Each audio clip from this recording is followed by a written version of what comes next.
broadcasting from Canada. I am Elsa Abraham, and in this episode we are bringing you the focus on the Horn of Africa. Today's headline is a Nobel Peace Laureate and the horror in Ethiopia. Let's go for a quick break. We'll be right back.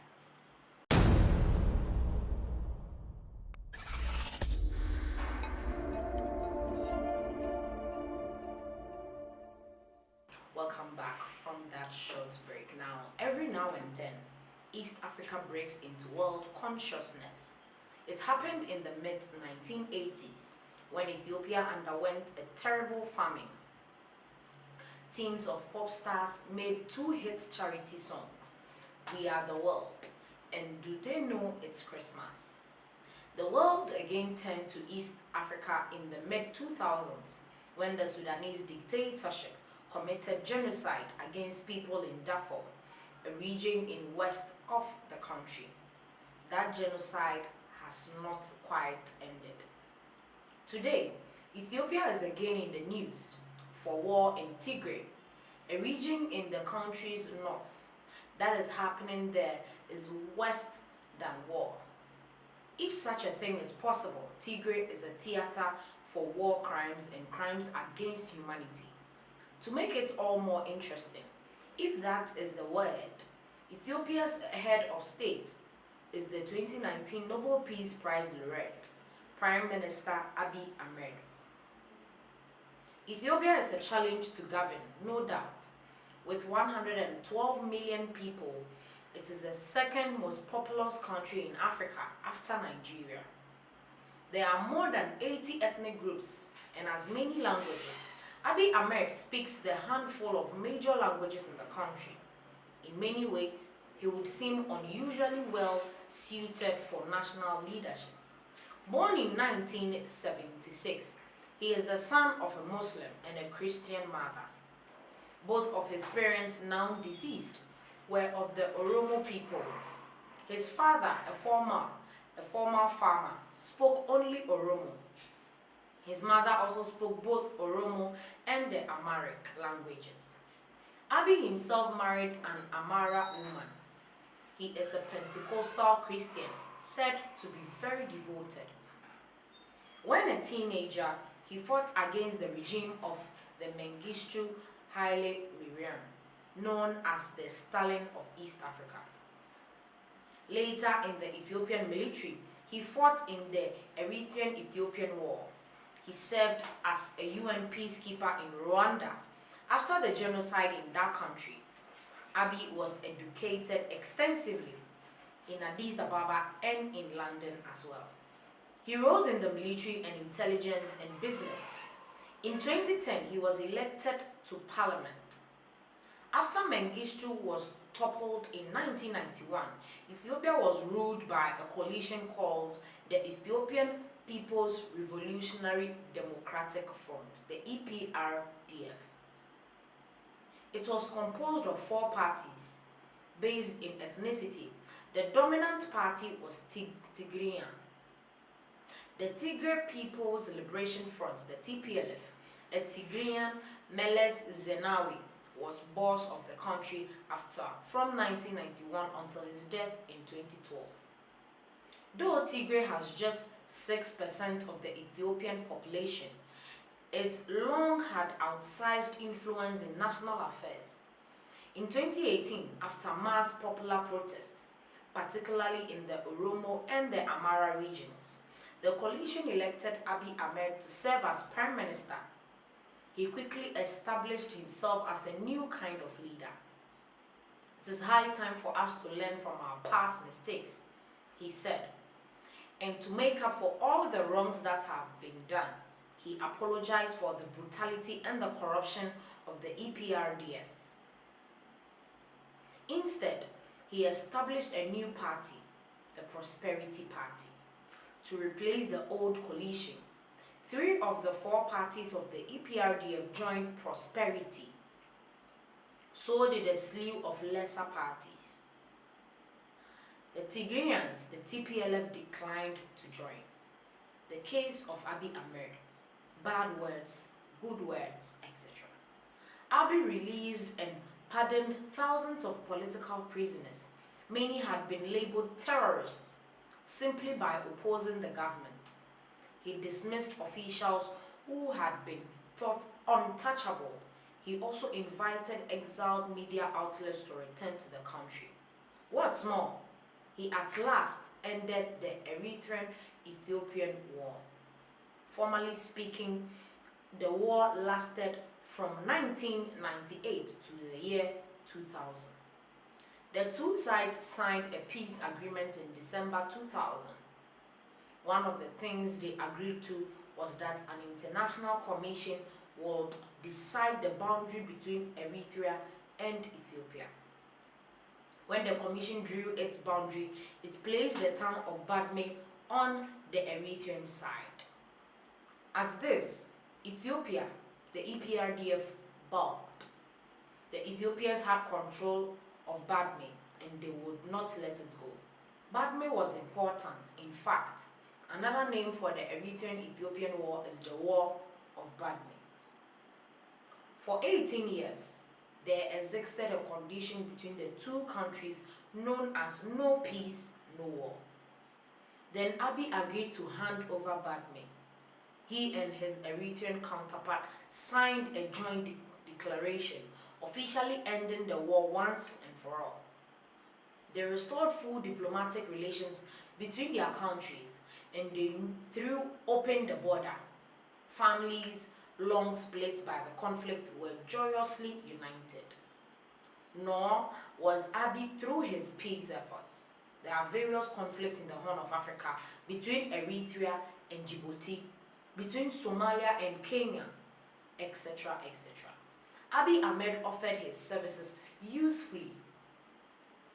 Given all of the above, especially a resolution to the Eritrean-Ethiopian War, it was no surprise that the Norwegian Nobel Committee made Abiy its laureate in 2019. A press release, the committee said it was doing so with the provision of Alfred Nobel's will firmly in mind. What did they mean by these words? Though few know it, Alfred Nobel directed that his prizes, all of them, not just the Peace Prize, it should go to the work done during the preceding year. The Nobel Prizes are not supposed to be lifetime achievement awards. They are to reward and encourage people relatively early in their labors. Sometimes Nobel committees have abided by the will. Sometimes Nobel committees have abided by the will, sometimes often not. The principal criterion for the Peace Prize, by the way, is fraternity between nations. In announcing its selection as Abiy, the Norwegian committee issued a caveat. No doubt some people will think this year's prize is being awarded too early. The Norwegian Nobel Committee believes it is now that Abiy Ahmed's effort deserves recognition and need encouragement. A university student in Addis Ababa, Chega Afrasa, was quoted in the New York Times that it is great that he won the prize. When I think of what it means for the country, she added, but he has a lot more to do to restore full peace in the country.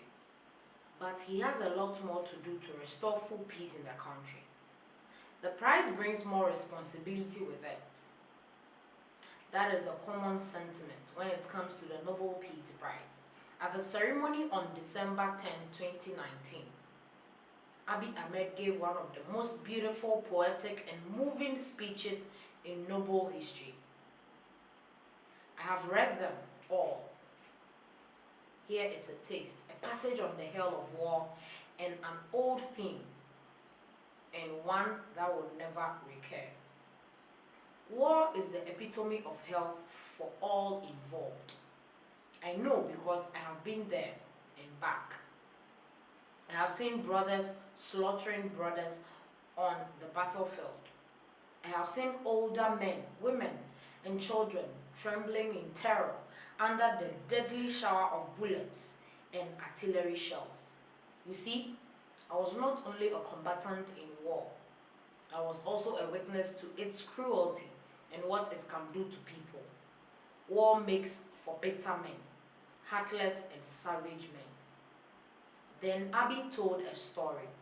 20 years ago, I was a radio operator attached to an Ethiopian army unit in the border town of Badme. The town was the flashpoint of the war between the two countries. I briefly left the foxhole in the hopes of getting a good antenna reception. It took only but a few minutes. Yet, upon my return, I was horrified to discover that my entire unit had been wiped out in an artillery attack. I still remember my young comrades in arms who died on that ill-fated day. I think of their families too. 3 months after the Nobel Prize ceremony, the pandemic set in.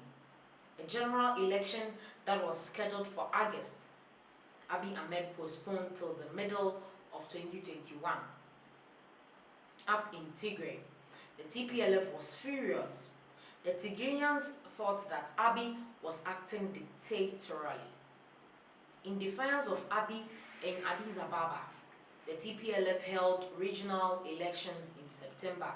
In retaliation, Abiy redirected federal funds from the TPLF, the regional leadership, to local government.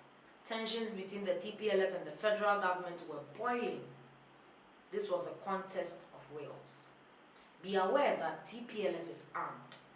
That is, they have some 250,000 men under arms, while the federal government has 350,000. The terrible moment came on November 4th, the moment that an American might think of as the Fort Sumter moment. As near as can be determined, TPLF forces attacked the headquarters of the federal government's northern command. Abiy Ahmed then swept the Ethiopian National Defense Force into Tigray. He and his government have referred to as the war in euphemisms. Law enforcement operations, rule of law operations. Talk about the epitome of hell. This war has been a shocking spasms of bombings, massacres and rape. I will spare the details except for a few. In the second week of November, Tigrayan forces committed a massacre in the town of Kadra. Chief among the victims were migrant workers from Amara. The killings hacked their victims, hundreds of them to death. In late November, Ethiopian and Eritrean forces working together shelled the town of Ashkelon. This was apparently indiscriminate shelling, killing unarmed civilians. Then Eritrean forces massacred hundreds of Tigrayans within Ashkelon. Rape has long been a weapon of war. In Sudan, the Balkans, Burma, and any number of other places, rape in Tigray is on a mass horrific scale. In January 21, a UN official, Pramila Patten, issued a statement. She is the UN Special Representative on the subject of sexual violence in conflict. I will quote just the first 2 sentences of her statement. I am greatly concerned by the serious allegations of sexual violence in Tigray region of Ethiopia, including a high number of alleged rapes in the capital, Mekelle. There are also disturbing reports of individuals allegedly forced to rape members of their own family under threats of imminent violence. Who is responsible for the hell in Tigray? The Prime Minister, the Nobel Peace Prize Laureate. The assignment of blame will take many pages of analysis. Suffice is to say, Abiy Ahmed is to blame for a lot, including the cut-off of communication between Tigray and the outside world and the delay of humanitarian aid, desperately needed to the region. Many are calling for the revocation of Abiy's Nobel Peace Prize. As it happens, the Nobel Peace Prize is neither revocable nor returnable.